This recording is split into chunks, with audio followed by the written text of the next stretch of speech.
toutes et à tous. Donc aujourd'hui, analyse très rapide des héros d'une copine qui voudrait continuer à faire évoluer ses héros.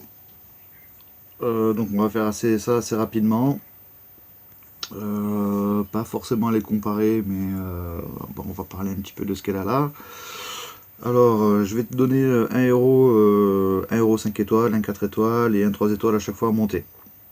Donc je commence par les rouges. Les rouges, je sais que tu as un Kagan là qui est prêt, qui est pas mal, mais tu as un tir. Tir, c'est vraiment, pour moi, c'est un super héros. Donc pour moi, tir est prioritaire. Tu ferais bien de le monter. Voilà. Après, peut-être que tu l'aimes pas. En 4 étoiles, tu as ton gardien faucon à finir avant toute chose. Hop. En 3 étoiles, tu as Rudolf. Rudolf qui a longtemps été considéré comme un des meilleurs 3 étoiles. Mais que moi j'affectionne pas particulièrement. Et moi j'irais plutôt vers un Lapinou qui cogne vraiment très fort pour un 3 étoiles. Ensuite, en vert. En vert, bon tu viens d'avoir Zoc. Zoc, c'est le HOTM de ce mois-ci. Il va faire le travail, je pense. On n'a pas encore vraiment, j'ai pas pu encore le tester, mais d'après les vidéos qui ont été faites et quand tu regardes un petit peu CCS, là, de toute façon, je pense que tu as été voir aussi la vidéo. Tu as commencé à le monter, c'est pas pour rien, donc c'est que tu le sais. Donc tu as Zoc en 4 étoiles et derrière tu as Kaed en 5 étoiles. Tu as Kaedmon en 4 étoiles. Kaedmon qui est très bon héros, qui va pouvoir t'accompagner dans les events. Et en 3 étoiles, j'irai sur Isan. Hop, ah bah non. En 3 étoiles, tu as ta petite bélite là, qui est une des meilleures 3 étoiles vertes qu'il faut finir avant. Hein. Ça faut que tu la finisses, ça va t'aider dans les events.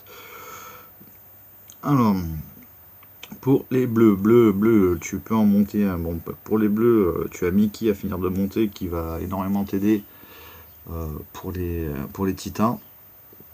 Donc en 5 étoiles, je dirais Mickey. Derrière, tu as le capitaine de carreau 4 étoiles qui va enlever les minions en fait des héros type Telluria, qui va vraiment être sympa aussi. Et en 3 étoiles, on a Nordri qui cogne vraiment très fort. C'est surcheaté même pour un 3 étoiles, donc il fait vraiment le travail, je dirais Nordri. Pour les jaunes, que tu peux aussi faire monter, j'irai sur Drakefong.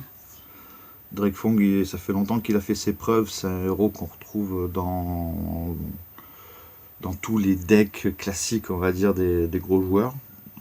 Donc, qui fait le travail et qui est un des meilleurs flanks. Un gros tapeur, en jaune on n'en a pas beaucoup. En 4 étoiles,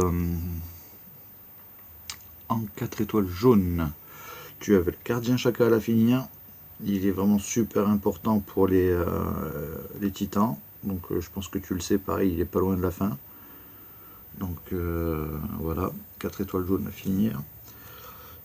Et en 3 étoiles, Agnès. Je t'en donne 3 parce que pour moi, il faut avoir de quoi faire pour les events. En héros sombre, tu as un sacré choix.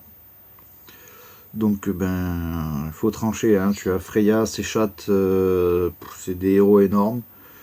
Jabberwock peut être bien utilisé, pas mal. Clarissa peut être pas mal aussi.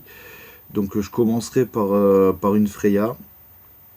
Pourquoi? Parce que ces minions, en fait, ils augmentent les minions des autres. Donc ta Sechat, elle est déjà à 4. Si tu l'utilises et que tu mets Freya avec, ça va compenser un peu. Ou l'inverse, tu fais Sechat et après Freya, mais je pense que c'est deux héros prioritaires. En violet, tu avais Proté et Merlin là, qui est assez intéressant. Proté sera beaucoup plus polyvalent. Il va beaucoup t'aider en tournoi raid. Donc voilà. Et en 3 étoiles, notre ami Bjorn. Notre ami Bjorn qui... Ouais, ça se discute. Les 3 étoiles, je les connais assez mal, ceux-là. 3 étoiles, et tu avais le gardien chauve-souris, je crois, qui était pas mal. Donc voilà pour cette petite analyse assez rapide. Hop. Je pense que déjà là tu as de quoi faire. Déjà si tu pars déjà sur les 5 étoiles et les 4 étoiles. Après on peut revenir voir ton deck avec peut-être plus de précision, savoir ce que tu cherches, si tu cherches de la défense, de l'attaque, de la frappe titan, compléter tes équipes mono. Voilà, c'est toujours bien de voir un deck, mais si on connaît pas la façon de jouer du joueur, si on sait pas où il va en tout cas, parce que je sais que tu as joué longtemps en arc-en-ciel, que tu t'es mis au 2-2-1 et que tu progresses tout doucement vers le 3-1 ou 3-2, tu verras que tu continueras à progresser et que tu iras vers de la frappe mono, tu y vas déjà pour le titan, je sais presque, donc voilà. Allez, sur ce, ben, je vais te laisser, et puis n'hésite pas à revenir vers moi si tu as besoin de plus d'informations.